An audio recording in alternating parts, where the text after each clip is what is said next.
I've worked on this question of the links between our health and our eating for a very long time.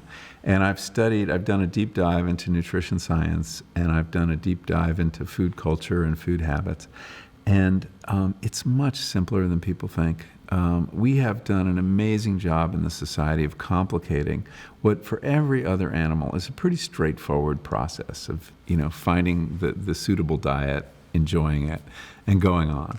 For us, we are omnivores, and we have a dilemma. And we're too smart for our own good, and we've complicated our food system too much for our own good.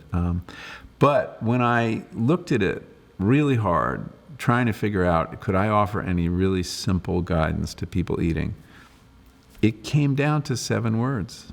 Eat food, not too much, mostly plants. And that's really all you need to know. That's the consensus opinion of people in so many different disciplines. They don't put it that way, but that's what I'm hearing, and that's what they're saying. And if you can now eat food, what does that mean? Isn't it all food? No. There's 2 kinds of stuff out there. There's real food, and there's what I call edible food-like substances.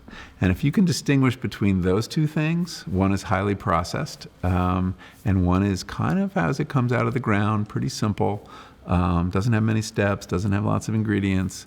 If you can stick to the food side of that divide, and not overeat.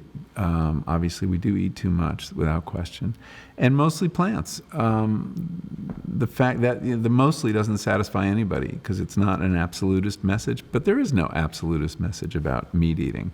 Meat is perfectly nutritious food. Do we eat too much of it? Yes. Does it have a part in our diet? Yeah, unless you don't want it to. And it can have a part in a healthy diet. So, but not too much of it. Moderation. So it's simpler than we make it out to be. We overcomplicate eating, and partly because of the static around nutrition science and the static around food marketing, which wants us to complicate food and make us feel like we don't know how to eat without experts. We do know how to eat without experts, and the message is pretty simple. Eat food, not too much, mostly plants.